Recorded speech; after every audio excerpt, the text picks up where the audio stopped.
Hello, जय हिंद। तो हम लोग एनसीईआरटी का जो पिछले वीडियो में क्लास 6 का चैप्टर 1 देखे थे, आज हम लोग चैप्टर 2 को देखेंगे। क्लास 6 का जो एनसीईआरटी जो न्यू एनसीईआरटी आया हुआ है, उसको देख रहे हैं हम लोग। तो आज उसी का जो चैप्टर 2 है, उसको देखेंगे। तो देखिए, ये रहा एनसीईआरटी। इसका चैप्टर है महासागर और महाद्वीप, ठीक है। इसका आज हम लोग चैप्टर 2 जो है, उसको देखेंगे। तो इसमें देख लीजिए, इसमें क्या लिखा गया है कि अंतरिक्ष यात्रियों ने, देखिए मैं पहले बता दूं कि ये एक नोट्स है। अगर आप बोलिएगा, आप कमेंट कीजिएगा, तो मैं आपको सीधा बुक से पढ़ाऊंगा। लेकिन ये एक नोट्स है। आप अगर रिवीजन जैसा पढ़ रहे हैं, बुक खुद पढ़िएगा तो आपको एक अच्छा अंडरस्टैंडिंग मिलेगा। लेकिन बुक पढ़ने के बाद आप इस वीडियो को देखिए। चाहे वीडियो देख करके आप बुक पढ़िए, लेकिन बुक आप जरूर पढ़िए। बुक पढ़ने के लिए होता है। यहाँ पर मैं आपको नोट्स देता हूँ कि एग्जाम से पहले आप एक बार रिवीजन कर लीजिएगा, तो आपका एग्जाम में एक्यूरेसी अच्छा बढ़ जाएगा। मैं यहाँ पर एमसीक्यू भी करवाऊंगा, ठीक है। चलिए बिना बात किए हुए पहले स्टार्ट करते हैं। क्या बताएगा आज का जो चैप्टर है, एनसीईआरटी कक्षा 6 चैप्टर 2। क्या पूछा गया है? चैप्टर का नाम है महासागर और महाद्वीप, ठीक है। अब ये क्या है कि हमारे पृथ्वी का भौगोलिक अन्वेषण। देखिए क्या है कि अंतरिक्ष यात्रियों ने जब पहली बार पृथ्वी को देखा, तो उन्होंने इसे नीला ग्रह नाम दिया। क्यों? आइए जानते हैं इसको नीला ग्रह क्यों नाम दिया गया। देखिए, इसलिए नाम दिया गया क्योंकि ये लिखा है ना कि महासागर ही सब कुछ है। कैसे? देखिए, यह पृथ्वी के 7/10 भाग पर व्याप्त है। इसकी श्वास शुद्ध और शुद्ध एवं स्वस्थ है। यह विस्तृत निर्जन स्थल है। यहाँ जहाँ मानव कभी अकेला नहीं हो सकता। ये किसके द्वारा कहा जा रहा है? यहाँ देखिए, यहाँ लिखा है जूल्स वर्न, ठीक है। ये इनके द्वारा कहा जा रहा है 1817। यहाँ देखिए, एक और बात है। यहाँ पर लिखा गया है ना कि संसार का आरंभ महासागरों से हुआ है। यह प्रकृति का सबसे विशाल भंडार है। देखिए, अब हम लोग समझेंगे कि जल और स्थल का वितरण। यहाँ देखिए, ये जो पूरा भाग है, ये क्या है? पूरा जल है। और ये जो है, ये क्या है? स्थल है। यहाँ बताया गया है कि महासागर खारे पानी का विशाल विस्तार, ठीक है। जहां पर लिखा गया है कि 70% जल, जिसे कहा है महासागर। और यहाँ बताया गया है कि 30% थल, मतलब महाद्वीप। अब यहाँ देखिए, महाद्वीप क्या है कि भूमि का वह बड़ा हिस्सा जहां हम निवास करते हैं। यह है, हम लोग यहाँ पर निवास। ये पूरा क्या है? जल से ढका हुआ है, जिसे हम लोग क्या कहते हैं? महासागर कहते हैं। देखिए, यहाँ बताया गया है फैक्ट्स में कि पृथ्वी का 7/10 भाग जल से घिरा है। यही कारण है कि इसे नीला ग्रह कहा जाता है। हम लोग का जो प्रश्न था ऊपर में कि नीला ग्रह क्यों कहा जाता है, इसके पीछे का कारण है इसलिए क्योंकि जब अंतरिक्ष से देखा जाता है, हम लोग का पृथ्वी पूरा नीला दिखता है, क्योंकि यहाँ पे है पूरा जल से ढका हुआ है। देखिए, अब यहाँ पर है दो गोलार्ध। एक है देखिए, एक है उत्तरी गोलार्ध और एक है दक्षिणी गोलार्ध। अब ये गोलार्ध देखिए क्या है, यहाँ लिखा है ना, जहाँ भूमि, मतलब जहाँ भूमि थल का विस्तार अधिक है, वो क्या होता है? उत्तरी गोलार्ध है। ये देखिए यहाँ पर इस तरह से, ठीक है। अब देखिए, यहाँ पर लिखा है, यहाँ पानी जल का वर्चस्व है। तब क्या है? देखिए, यहाँ जल का वर्चस्व है। यहाँ पर क्या लिखा है? इसको दक्षिणी गोलार्ध कहा गया है, ठीक है। आप ये देखिए, यहाँ पर इसको आप देख लीजिएगा। ये हमारा जो कंपास है। अब देखिए, ये बताया गया है कि पृथ्वी पर जल और भूमि समान रूप से नहीं बटे हैं। कहीं देखिए, यहाँ पे कहीं जल है, यहाँ स्थल है, फिर यहाँ जल है, यहाँ पर भी देखिए, यहाँ पर स्थल है, फिर यहाँ जल है, यहाँ जल है, यहाँ जल है, इस तरह से। वही ना बताया गया कि समान रूप से नहीं बटे हुए हैं। अब देखिए, अब यहाँ पर हमारे जो महासागर, कितने महासागर हैं? 5 है। अब आकार के अनुसार देखिए, यहाँ पर सबसे जो बड़ा है वो कौन सा है? प्रशांत महासागर, ठीक है। फिर दूसरा जो सबसे बड़ा है वो कौन सा है? अटलांटिक महासागर, ठीक है। फिर तीसरा जो है वो क्या है? हिंद महासागर। फिर चौथा है दक्षिण अटलांटिक महासागर। चौथा जो है, पांचवा क्या है? आर्टिक महासागर सबसे छोटा है। ध्यान रखिएगा, सबसे छोटा कौन सा है? तो आर्टिक महासागर सबसे छोटा है। ये फैक्ट्स में पूछा जाता है।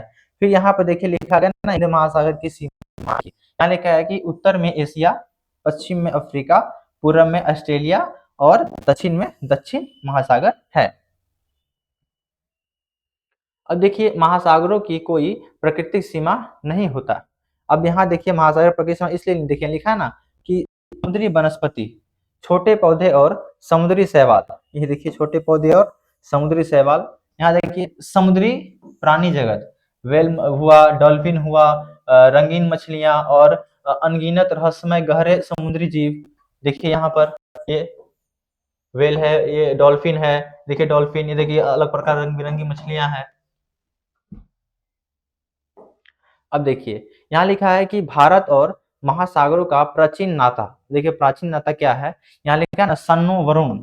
यहाँ पे इसका अर्थ होता है कि ये हमारे लिए कल्याणकारी हो। यहाँ ऐतिहासिक संदर्भ में बताया गया है कि वैदिक साहित्य वरुण को महासागर और जल का माना है। यह हमारी संस्कृति में समुद्र के सम्मान, ठीक है, समुद्र के समान और महत्व को दर्शाता है। ये प्राचीन जो है नाता हमारा यहाँ पर ये बताया गया है कि अगर आपसे 1 या 2 नंबर में पूछा जाता है कि हमारा जो महासागर है उनके प्राचीन नाता क्या है, आप इसमें ये बता दीजिएगा कि वरुण को क्या कहा गया है, यहाँ पर जल का देवता, ठीक है, माना जाता है। आप इसी को एक्सप्लेन कर दीजिएगा। अब देखिए यहाँ पर आ गया महाद्वीप, ठीक है। अब हमारे महाद्वीप है, कौन कौन से हैं? एक हमारे दुनिया के विशाल भूखंड, देखिए 7 महाद्वीप में सबसे पहला हम लोग देखेंगे उत्तर अमेरिका, ठीक है, उत्तर अमेरिका, ये देखिए ये पूरा उत्तर अमेरिका है। फिर क्या है दक्षिण अमेरिका, ये पूरा क्या है दक्षिण अमेरिका है। फिर देखिए यहाँ लिखा है ना अंटार्कटिका, ठीक है, ये अंटार्कटिका है ये पूरा। अब आ गया है अफ्रीका, ये पूरा अफ्रीका है। अब देखिए ये ऑस्ट्रेलिया, यहाँ लिखा गया सबसे सबसे जो छोटा महाद्वीप है कौन सा है, ऑस्ट्रेलिया है। अब देखिए यहाँ पर जो है एशिया, ये देखिए, और ये रहा यूरोप।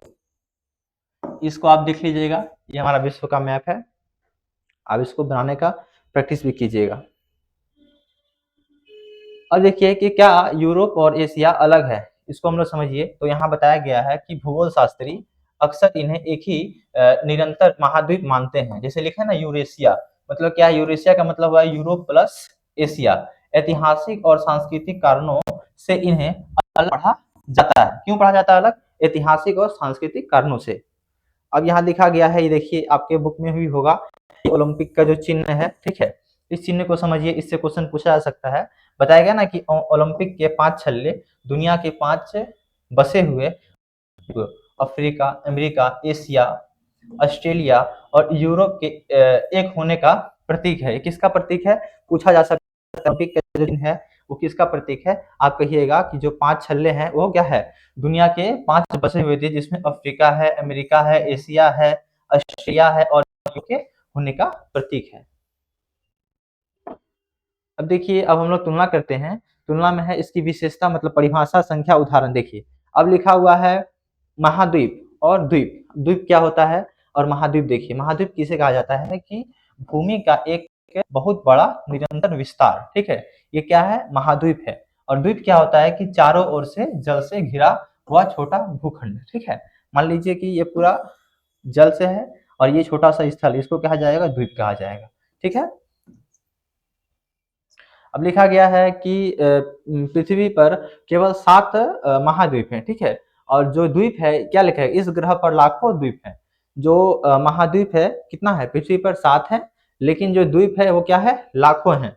फिर लिखा गया है एग्जाम्पल में, जैसे एशिया हुआ, अफ्रीका हुआ। और वही अगर द्वीप में बात कीजिएगा तो हमारे यहाँ अंडमान है, लक्षद्वीप, ठीक है। अब देखिए लिखा है कि यहाँ कुछ फैक्ट्स है, फैक्ट्स को ध्यान रखिएगा, एग्जाम में पूछा जाता है कि ग्रीनलैंड क्या लिखा गया कि विश्व का सबसे बड़ा द्वीप है। इसका आकार क्या है, भारत के 10 सबसे बड़े राज्यों के बराबर है। ये क्या है, सबसे बड़ा द्वीप है। इसको आप ध्यान रखिएगा, ये प्रतियोगी परीक्षा में भी पूछा जाता है। अब देखिए भारत के प्रमुख द्वीप समूह जो है वो कौन कौन से हैं। देखिए पश्चिम में जो है, देखिए पश्चिम में, वेस्ट में जो है वो अरब सागर में क्या लिखा है, लक्षद्वीप समूह, ठीक है, ये देखिए, ठीक है।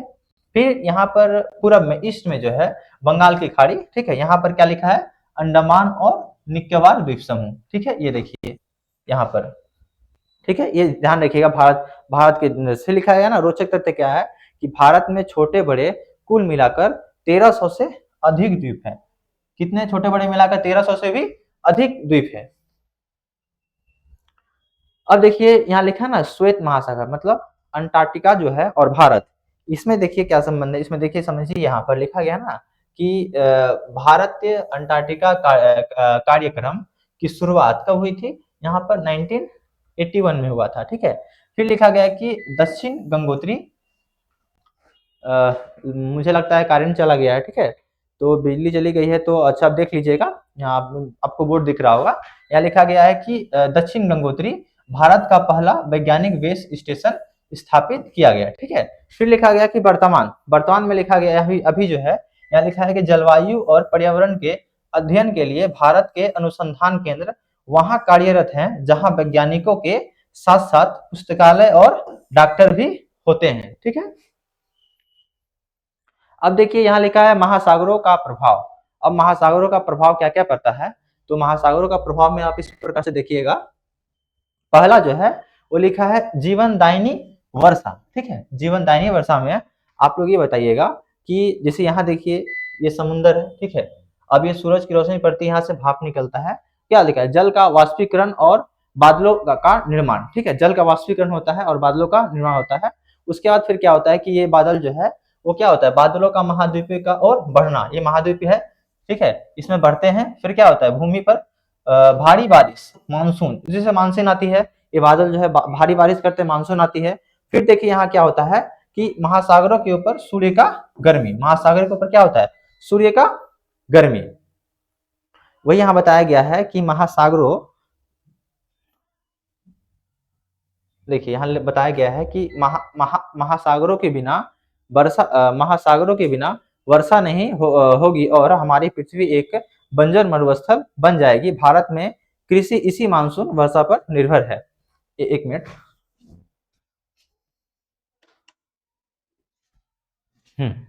ठीक है।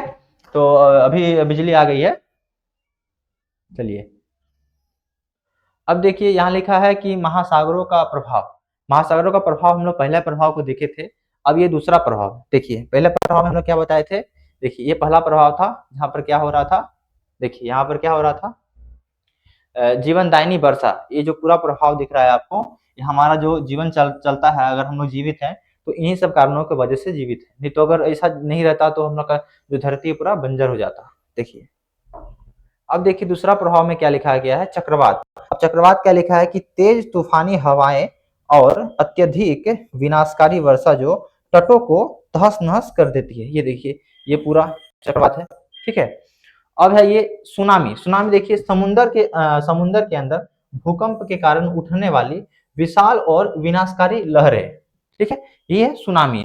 अब यहाँ लिखा गया है कि हिंद महासागर सुनामी चेतावनी प्रणाली और राष्ट्रीय आपदा प्रबंधन प्राधिकरण, इसके शॉर्ट में क्या कहा जाता है, एनडीएमए, ठीक है। एनडीएमए आपदाओं से निपटने के लिए भारत की मुख्य संस्थाएं हैं। मान लीजिए कि आपको 4 संस्था का नाम दे दिया जाएगा, ठीक है, और आपसे पूछा जाएगा इनमें से कौन सा संस्था जो है वो आपदाओं से निपटने के लिए मतलब भारत के लिए बनाए गए हैं। आपको ध्यान देना पड़ेगा, ये है जो है आपको एनडीएमए मतलब राष्ट्रीय आपदा प्रबंधन प्राधिकरण। ध्यान रखिएगा, आपको 4 ऑप्शन दे देगा, 4 अलग अलग जगह का दे देगा और एक ये दे देगा, आपसे एक पूछ लेगा, ठीक है।